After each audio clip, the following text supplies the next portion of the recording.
ನಮಸ್ಕಾರ ಸ್ನೇಹಿತರೆ, ಇವತ್ತಿನ ನ್ಯೂಸ್ ಪೇಪರ್ನ ಹಾಗೂ ಜಿಕೆ ಟುಡೇ ಪ್ರಚಲಿತ ಘಟನೆಗಳು ಡಿಸೆಂಬರ್ 20ರ ಪ್ರಚಲಿತ ಘಟನೆಗಳನ್ನು ನೋಡ್ತಾ ಹೋಗೋಣ. ಪ್ರಮುಖವಾದ ಪ್ರಚಲಿತ ಘಟನೆಗಳ ಕ್ವಶನ್ ಇವು ಆಗಿರ್ತವೆ. ಇವತ್ತಿನ ಮೊದಲನೇದಾಗಿ, ಇತ್ತೀಚೆಗೆ ಸುದ್ದಿಗೆ ಕಾಣಿಸಿಕೊಂಡ ICGS ಸಾರ್ಥಕ್ ಅನ್ನುವ ಯಾವ ರೀತಿ ಹಡಗು ಎಂದು ವರ್ಗೀಕರಿಸಲಾಗಿದೆ? ICGS ಸಾರ್ಥಕ್ ಎನ್ನುವ ಹಡಗು ಇದೊಂದು ಆಪ್ಷನ್ ಎ ಜಲಾಂತರ್ಗಾಮಿ, ಆಪ್ಷನ್ ಬಿ ಆಫ್ಶೋರ್ ಪೆಟ್ರೋಲ್ ಹಡಗು, ಆಪ್ಷನ್ ಸಿ ಉಭಯಚರ ಲ್ಯಾಂಡಿಂಗ್ ಕ್ರಾಫ್ಟ್, ಆಪ್ಷನ್ ಡಿ ಕ್ಷಿಪಣಿ ವಿಧ್ವಂಸಕ. ಈ ಸರಿಯಾದ ಉತ್ತರ ಬಂದ್ಬಿಟ್ಟು ಆಫ್ಶೋರ್ ಪೆಟ್ರೋಲಿಂಗ್ ಹಡಗು ಆಗಿರ್ತದೆ ಸ್ನೇಹಿತರೆ. ಇದು ಆಪ್ಷನ್ ಬಿ ಸರಿಯಾದ ಉತ್ತರ ಆಗಿರ್ತದೆ. ಇದರ ಎಕ್ಸ್ಪ್ಲನೇಷನ್ ನೋಡ್ತಾ ಹೋದರೆ, ಭಾರತದ ಕರಾವಳಿಯ ಹಡಗು ಸಾರ್ಥಕ್ ಒಂದು ಕಡಲ್ಗಾಚೆ ಗಸ್ತು ನೌಕೆ ನೋಡಿ ಸರ್, ಗಸ್ತು ಹಡಗಾಗಿರುತ್ತೆ. ಇದು ಇರಾನ್ ಚಾಬಾರ್ ಬಂದರು ಭೇಟಿ ನೀಡಿದೆ. ಇತ್ತೀಚೆಗೆ ಇದು ಇರಾನ್ನ ಚಾಬಾರ್ ಬಂದರು ಭೇಟಿ ನೀಡಿದ ಸಲುವಾಗಿ ಇದು ನ್ಯೂಸಲ್ಲಿದೆ. ಇದೇನು ಗಸ್ತು ನೌಕೆ ಆಗಿರುತ್ತೆ. ಇದು ಪೆಟ್ರೋಲ್ ಆಧಾರಿತ, ನೋಡಿ, ಪೆಟ್ರೋಲ್ ಆಧಾರಿತ ಹಡಗಾಗಿರುತ್ತೆ. ಇದು ಭಾರತೀಯ ಕರಾವಳಿ ಕಾವಲುಗಾರಗಾಗಿ ಗೋವಾ ಶಿಪ್ಯಾರ್ಡ್ ಲಿಮಿಟೆಡ್ ನಿರ್ಮಿಸಿದ 5 ಕಡಲಾಚೆ ಗಸ್ತು ನೌಕೆಯಲ್ಲಿ ಇದು 4ನೇದು. ಇದು ಅಂದರೆ ಕಡಲಾಚೆ ಗಸ್ತು ಮಾಡ್ತಿರ್ತಾರೆ ನೌಕೆ 5 ಶಿಪ್ಯಾರ್ಡ್, ಅದು ಗೋವಾ ಶಿಪ್ಯಾರ್ಡ್ ನಿರ್ಮಿಸಿದ್ದು 4ನೇದಾಗಿರ್ತದೆ. ನೆಕ್ಸ್ಟ್ ಕ್ವಶನ್ ನೋಡ್ತಾ ಹೋದರೆ, ಡೆಹ್ರಾಡೂನ್ ಭಾರತೀಯ ಮಿಲಿಟರಿ ಅಕಾಡೆಮಿ IMAಯಿಂದ ಪದವಿ ಪಡೆದ ಮೊದಲ ಮಹಿಳಾ ಅಧಿಕಾರಿ ಯಾರು? ಹಾಗಾದ್ರೆ ಇದು ನೋಡಿ, ಇದು ಇಂಪಾರ್ಟೆಂಟ್ ಆಗುತ್ತೆ. ಯಾಕಂದರೆ ಇದು ಇಂಪಾರ್ಟೆಂಟ್. ಮೊದಲ ಮಹಿಳೆ, ಈಗ IMAದಲ್ಲಿ ಮೊದಲು ಯಾರು ಇರುತ್ತೆ? ಪುರುಷರಿಗೆ ಅಷ್ಟೇ ಅವಕಾಶ ಇರುತ್ತೆ. ಈ ಸರಿಗೆ ಏನಾಗಿದೆ, ಮಹಿಳೆಗೂ ಪ್ರಥಮ ಮಹಿಳೆ ಅವಕಾಶ ಪಡೆದಿದೆ. ಅವ್ರು ಯಾರಾಗಿರ್ತಾರೆ? Option A Bhavana Sharma, option B Sai Jadhav, option C Anjali Varma, option D Priya Singh. ಸ್ನೇಹಿತರೆ, ಇದಕ್ಕೆ ಸರಿಯಾದ ಉತ್ತರ ಬಂದ್ಬಿಟ್ಟು ಸಾಯಿ ಜಾಧವ್ ನೋಡಿ. ಇದಕ್ಕೆ ಸರಿಯಾದ ಉತ್ತರ ಬಂದ್ಬಿಟ್ಟು ಸಾಯಿ ಜಾಧವ್. ಇವರು IMA ಡೆಹ್ರಾಡೂನ್ನಲ್ಲಿ, ಎಲ್ಲಿದೆ? IMA ಡೆಹ್ರಾಡೂನ್ನಲ್ಲಿ, ಭಾರತೀಯ ಮಿಲಿಟರಿ ಅಕಾಡೆಮಿ ಆಗಿರುತ್ತೆ. ಇದು ಆಫೀಸರ್ ಹುದ್ದೆ ಆಗಿರುತ್ತೆ. ಆರ್ಮಿಯಲ್ಲಿ ಆಫೀಸರ್ ಹುದ್ದೆ ಆಗಿರೋದ್ರಿಂದ ಇದಕ್ಕೆ ಮೊದಲು ಯಾವುದೇ ರೀತಿಯಂಥ ಮಹಿಳೆಯರು ಭಾಗವಹಿಸ್ತಿರಲಿಲ್ಲ. ಈ ಸತಿ ಮಹಿಳೆಯರು ಭಾಗವಹಿಸಿ, ಆದರೆ ಪ್ರಥಮ ಮಹಿಳೆ ಯಾರು ಅಂತ ಕೇಳ್ತಾರೆ. ಇದು ಇಂಪಾರ್ಟೆಂಟ್, ಡಿಫೆನ್ಸಲ್ಲಿ ಬರುತ್ತೆ ನೋಡಿದ್ದು. ಇದರ ಎಕ್ಸ್ಪ್ಲನೇಷನ್ ನೋಡ್ತಾ ಹೋದರೆ, 23 ವರ್ಷದ ಸಾಯಿ ಜಾಧವ್ ಡೆಹ್ರಾಡೂನ್ನ ಭಾರತೀಯ ಮಿಲಿಟರಿ ಅಕಾಡೆಮಿ. ಇದರಲ್ಲಿ ಇನ್ನೊಂದು ಕ್ವಶನ್ ನೋಡ್ಕೊಳ್ಳಿ, ಭಾರತೀಯ IMAಯಿಂದ ಎಲ್ಲಿದೆ ಅಂತ ಕೇಳಿದ್ರೆ ಡೆಹ್ರಾಡೂನ್, ಉತ್ತರ ಪ್ರದೇಶದ ಡೆಹ್ರಾಡೂನ್ ಇಲ್ಲದೆ ನೋಡಿ. ಇದು ಪಡೆದ ಮೊದಲ ಮಹಿಳಾ ಅಧಿಕಾರಿ ಎಂಬ ಹೆಗ್ಗಳಿಕೆ ಪಾತ್ರರಾಗಿರ್ತಾರೆ. 1932ರಲ್ಲಿ ಪ್ರಾರಂಭವಾದ 93 ವರ್ಷಗಳ ಸಾಂಪ್ರದಾಯಿಕ ಮುರಿದಿದ್ದಾರೆ. ಅಂದರೆ ಡೆಹ್ರಾಡೂನ್ IMA ಯಾವಾಗ ಸ್ಟಾರ್ಟ್ ಆಗೈತೆ ಅಂದರೆ, IMA ಸ್ಟಾರ್ಟ್ ಆಗಿದ್ದಾವಾಗ 1932ಗೆ ಸ್ಟಾರ್ಟ್ ಆಗೈತೆ. ಸುದೀರ್ಘ 93 ವರ್ಷಗಳ ಸಂಪ್ರದಾಯಕ್ಕೂ ಯಾರು ಮಹಿಳೆಯರು ಭಾಗವಹಿಸಿರಲಿಲ್ಲ. ಅಂದರೆ ಅದರಲ್ಲಿ ಆಫೀಸರ್ ಆಗಿ ಹುದ್ದೆಯನ್ನು ಮಾಡ್ಕೊಂಡಿರಲಿಲ್ಲ. ಆದರೆ ಸಾಯಿ ಜಾಧವ್ ಅವರು ಮೊದಲ ಮಹಿಳೆ ಆಗಿರ್ತಾರೆ ನೋಡಿ. ಇದಕ್ಕೆ ಸೇರ್ಕೊಂಡು IMA ಸೇರ್ಕೊಂಡವರು ಸಾಯಿ ಜಾಧವ್ ಮೊದಲ ಮಹಿಳೆ ಆಗಿರ್ತಾರೆ. ಇಲ್ಲಿವರೆಗೆ 67,000ಕ್ಕೂ ಹೆಚ್ಚು ಕೆಡೆಟ್ಗಳು ಇಂದ ಪದವಿ ಪಡೆದಿದ್ದು ಸಾಯಿ ಆಗಿ ಮಾಡಿದ ಮೊದಲ ಮಹಿಳೆ ಆಗಿದ್ದಾರೆ. ಅಂದರೆ ಇಲ್ಲಿವರೆಗೆ 67,000 ಪುರುಷರಿದ್ದರು, ಬಟ್ ಮೊದಲ ಮಹಿಳೆ ಯಾರು?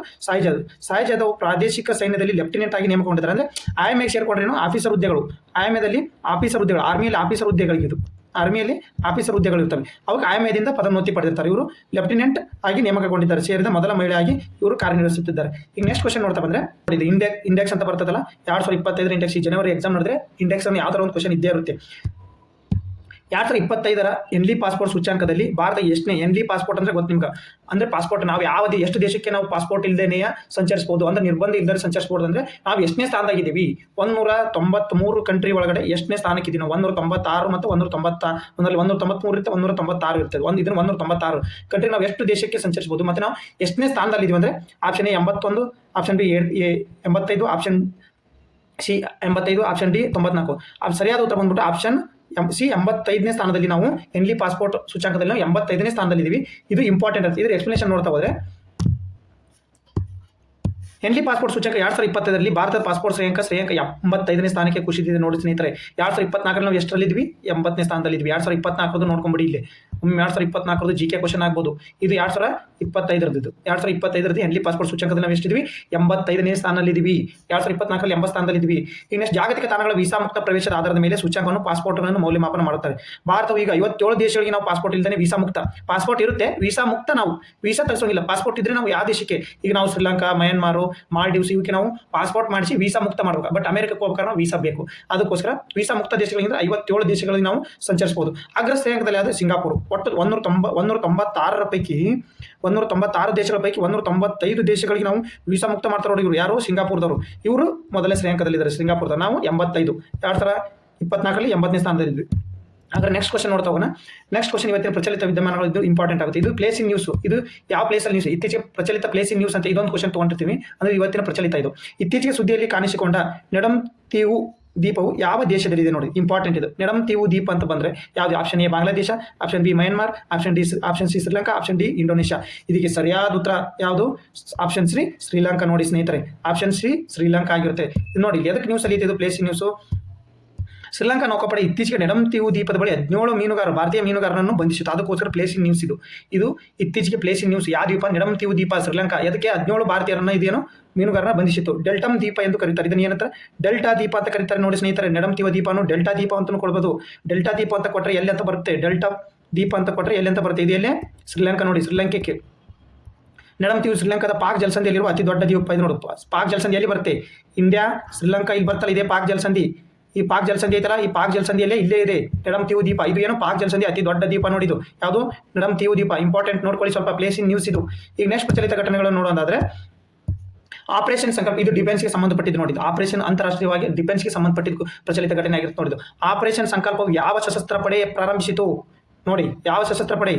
ಆಪ್ಷನ್ ಎ ಭಾರತೀಯ ಸೇನೆ, ಆಪ್ಷನ್ ಬಿ ಭಾರತೀಯ ವಾಯುಪಡೆ, ಆಪ್ಷನ್ ಸಿ ಭಾರತೀಯ ನೌಕಾಪಡೆ, ರಾಷ್ಟ್ರೀಯ, ಆಪ್ಷನ್ ಡಿ ರಾಷ್ಟ್ರೀಯ ಭದ್ರತಾ. NSG. ಇದರ ಸರಿಯಾದ ಉತ್ತರ ಬಂದ್ಬಿಟ್ಟು ಸ್ನೇಹಿತರೆ ಆಪ್ಷನ್ ಸಿ ಭಾರತೀಯ ನೌಕಾಪಡೆ. ಇದನ್ನ ನಾನು ಹೇಳ್ತೀನಿ ಕೇಳಿ, 2021 ಸ್ಟಾರ್ಟ್ ಮಾಡಿದ್ರು ಇದನ್ನ ಆಪರೇಷನ್ ಸಂಕಲ್ಪ. ಈಗ ಮೊನ್ನೆ 2025 ಮುಗೀತಿದ್ದು. ಅವ್ರು ಮುಗಿದಿಲ್ಲ, ಅವ್ರ ಹೆಡ್ ಇರ್ತಾರಲ್ಲ ಅವರಿಗೆ ಏನು ಮೆಡಲ್ ಸಿಕ್ಕೈತೆ ಇದ್ರ ಸಂಬಂಧ. ಇಲ್ಲೇ ನೋಡಿ ಎಕ್ಸ್ಪ್ಲೇಷನ್ ನೋಡಿ. ನೌಕಾಪಡೆ ಕಡಲ್ಗಳ್ಳತನ ವಿರೋಧಿ ಕಾರ್ಯಾಚರಣೆ ಬೆಂಬಲಿಸಿದ್ದಕ್ಕಾಗಿ ಭಾರತೀಯ ವಾಯುಪಡೆ ವಿಂಗ್ ಕಮಾಂಡರ್ ಅಕ್ಷಯ್ ಸಕ್ಸೇನಾ ಅವರಿಗೆ ವಾಯುಪಡೆ ಪದಕ, ವಾಯುಪಡೆ ಶೌರ್ಯ ಚಕ್ರ ನೀಡಲಾಗಿದೆ ನೋಡಿ. ಶೌರ್ಯ ಚಕ್ರ ಎದಕ್ಕೆ ನೀಡಲಾಗಿದೆ ಅವರಿಗೆ? 2021 ಸ್ಟಾರ್ಟ್ ಆಗಿದೆ ಆಪರೇಷನ್ ಸಂಕಲ್ಪಗೂ ಅದನ್ನ ಮುನ್ನಡೆಸಿದ್ದಾರೆ ಇವರು. ಅದಕ್ಕೋಸ್ಕರ ಇವರು ಶೌರ್ಯ ಚಕ್ರ ನೀಡಿದ್ದಾರೆ ನೋಡಿ. ಅದಕ್ಕೋಸ್ಕರ ಇದು ನ್ಯೂಸ್ ಅಲ್ಲಿ ಇದೆ ಆಪರೇಷನ್ ಸಂಕಲ್ಪ. ನೆನಪಿಟ್ಟುಕೊಳ್ಳಿ, ಭಾರತೀಯ ನೌಕಾಪಡೆ ಕಡಲ್ಗಳ್ಳತನದ ಸಂಬಂಧ ಮಾಡಿದ ಆಪರೇಷನ್ ಸಂಕಲ್ಪ. ಈ ಕಾರ್ಯಾಚರಣೆ ಕಳೆದ ವರ್ಷ ಮಾರ್ಚ್ 16 ಅರೇಬಿಯನ್ ಸಮುದ್ರ ಭಾರತೀಯ ನೌಕಾಪಡೆ ಪ್ರಾರಂಭಿಸ ಆಪರೇಷನ್ ಸಂಕಲ್ಪ ಭಾಗವಾಗಿತ್ತಿದ್ದು. ನೆನಪಿಟ್ಟುಕೊಳ್ಳಿ, ಯಾರಿಗೆ? ಶೌರ್ಯ ಚಕ್ರ ಅಕ್ಷಯ್ ಸಕ್ಸೇನಾ ಅವರಿಗೆ ನೌಕಾಪಡೆ ಪ್ರಾರಂಭಿಸಿದ ಆಪರೇಷನ್ ಸಂಕಲ್ಪ. ನೆಕ್ಸ್ಟ್ ಕ್ವಶನ್ ನೋಡ್ತಾವನ. ಈಗ ನೋಡಿ, ಇವತ್ತು ಪ್ರಜಾವಾಣಿ ನ್ಯೂಸ್ ಪೇಪರ್ ನೋಡ್ಕೊಳ್ಳಿ. ಇವತ್ತಿನ ದಿನ ವಿಶೇಷ ಏನಪ್ಪಾ ಅಂತ ನಮ್ದು ಇವತ್ತು ಯಾವ ದಿನವನ್ನಾಗಿ ಆಚರಿಸ್ತೀವಿ?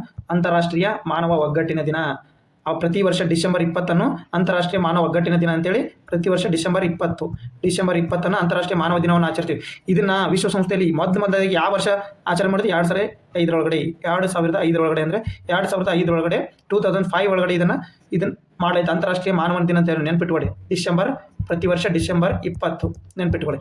ನೆಕ್ಸ್ಟ್ ನೋಡೋಣ ನೋಡಿ. ಶ್ರೀದೇವಿ ಕೆರೆಮನಿಗೆ ನಾಳೆ ಅನಂತಮೂರ್ತಿ ಪ್ರಶಸ್ತಿ ಪ್ರದಾನ. ಅನಂತಮೂರ್ತಿ ಪ್ರಶಸ್ತಿ ಪ್ರದಾನ ಮಾಡ್ಯಾರ ನೋಡಿ ಇವ್ರಿಗೆ. ಯಾರಿಗೆ? ಶ್ರೀದೇವಿ ಕೆರೆಮನ್ ಅವರಿಗೆ.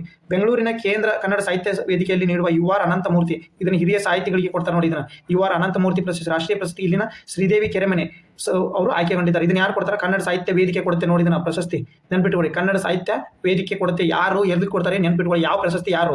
ಶ್ರೀದೇವಿ ಕೆರೆಮನೆ ಅನಂತಮೂರ್ತಿ ಪ್ರಶಸ್ತಿ 2025 ಅನಂತಮೂರ್ತಿ ಪ್ರಶಸ್ತಿ ಯಾರಿಗೆ? ಶ್ರೀದೇವಿ ಕೆರೆಮನೆಗೆ. ಇದನ್ನ ಯಾರು ನೀಡ್ತಾರೆ? ಕನ್ನಡ ಸಾಹಿತ್ಯ ವೇದಿಕೆ ನೀಡುತ್ತೆ. ನೆನ್ಪಿಟ್ಕೊಳ್ಳಿ, ಇಷ್ಟು ನೆನ್ಪಿಟ್ಕೊಳ್ಳಿ ಇದನ್ನ. ನೆಕ್ಸ್ಟ್ ಇದನ್ನ ನೋಡಿ, ಇಂಪಾರ್ಟೆಂಟ್. ಜನವರಿ 5 ಖೇಲೋ ಇಂಡಿಯಾ ಬೀಚ್ ಗೇಮ್ಸ್, ಇದು ಹೊಸದಾಗಿ ನೋಡಿದ್ರು. Khelo India beach games. Khelo India ಪ್ರತಿ ವರ್ಷ ನಡೀತಲ್ಲ, ಹೋದ ಸರಿ ಅಹಮದಾಬಾದ್ನಲ್ಲಿ ನಡೀತಿತ್ತು. ಈ ಸರಿ ನೋಡಿದ್ವಿ ಖೇಲೋ ಇಂಡಿಯಾ ಯೂತ್ ಏನು ಬೀಚ್ ಗೇಮ್ಸ್ ಎಲ್ಲ ಇರುತ್ತೆ. ಖೇಲೋ ಇಂಡಿಯಾ ಬೀಚ್ ಗೇಮ್ಸ್ನ 2ನೇ ಆವೃತ್ತಿ ನೋಡಿದ್ದು. ಹೋದ ಆವೃತ್ತಿ, ಈ ಆವೃತ್ತಿ, ಇದು 2ನೇ ಆವೃತ್ತಿ ಆಗಿರುತ್ತೆ. ಮೊದಲನೇ ಆವೃತ್ತಿ ನೋಡ್ಕೊಳ್ಳಿ, 2ನೇ ಆವೃತ್ತಿ ಆಗಿರುತ್ತೆ. ಆವೃತ್ತಿ ಜನವರಿ 5 ದೀವ್ನ ಬ್ಲೂ ಫ್ಲಾಗ್ ಬೀಚ್ನಲ್ಲಿ ನಡೀತು ನೋಡು. ದೀವ್ ಮತ್ತು ದಮನ್ ಐತಲ್ಲ, ಅಲ್ಲಿನ ಬ್ಲೂ ಫ್ಲಾಗ್ ಐತಲ್ಲ, ಅಲ್ಲಿ ಗೋಗ್ಲಾ ಬೀಚಲ್ಲಿ ನಡೀತು ನೋಡು. ಗೋಗ್ಲಾ ಬೀಚಲ್ಲಿ ನಡೀತು ನೋಡಿ. ಗೋಗ್ಲಾ ಬೀಚಲ್ಲಿ ನಡೆಯುವ ಇಲ್ಲಿ ಇದು ಕ್ರೀಡಾ ಸಚಿವರ ಮುನ್ಕೊಂಡ್ ಮಂಡವರು ಶುಕ್ರವಾರ ಹೇಳಿದ್ದಾರೆ. ಹಂಗಾದ್ರೆ ಕ್ವಶನ್ ಏನಾಗಬಹುದು? ಜನವರಿ 5 ಖೇಲೋ ಇಂಡಿಯಾ ಬೀಚ್ ಗೇಮ್ಸ್ ಎಲ್ಲಿ ನಡೀತಾ ಅಂದ್ರೆ ಗೋಗ್ಲಾ ಬೀಚಲ್ಲಿ. ದೀವ್ನ ಬ್ಲೂ ಫ್ಲಾಗ್ ಪಡೆದಂತ ಗೋಗ್ಲಾ ಬೀಚ್ ಎಲ್ಲಿ ಬರ್ತೈತೆ? ಹಂಗಾದ್ರೆ ದೀವ್ ದಳಗಡೆ ಅಂತೇಳಿ ನೆನ್ಪಿಟ್ಕೋಬೇಕಾಗುತ್ತೆ. ಈ ಕೂಟವು ಏನೇನು ಒಳಗೊಂಡಿದೆ? Beach football, beach volleyball, beach sepak takraw, beach kabaddi, pencak silat ಮತ್ತು ಓಪನ್ ವಾಟರ್ ಈಜು ಜೊತೆಗೆ 2 ಪ್ರದರ್ಶನವನ್ನು 200ಕ್ಕೂ ಅತಿ ಹೆಚ್ಚು ತಾಂತ್ರಿಕ ಅಧಿಕಾರಿಗಳನ್ನು ಹೊಂದಿಕೊಂಡಿದೆ. ಇಲ್ಲಿ ಏನು ನೆನ್ಪಿಟ್ಕೋಬೇಕಪ್ಪ ಅಂದ್ರೆ ಗೋಗ್ಲಾ ಬೀಚ್ ದೀವುದ ಒಳಗಡೆ ಚಳಿ. ಇದೇನು ಇಂಡಿಯಾದ ಬೀಚ್ ಗೇಮ್ಸ್, ಖೇಲೋ ಇಂಡಿಯಾದ ಬೀಚ್ ಗೇಮ್ಸ್ ಎಷ್ಟರಿಂದ ಎಷ್ಟು ಜನವರಿಯಿಂದ ಎಲ್ಲಿ ನಡೀತಿದೆ ಅಂದ್ರೆ ದೀವುದ ಗೋಗ್ಲಾ ಬೀಚ್, ಬ್ಲೂ ಫ್ಲಾಗ್ ಗೋಗ್ಲಾ ಬೀಚ್. ಇಷ್ಟು ನೆನ್ಪಿಟ್ಕೋಬೇಕು. ಎಷ್ಟನೇ ಆವೃತ್ತಿ?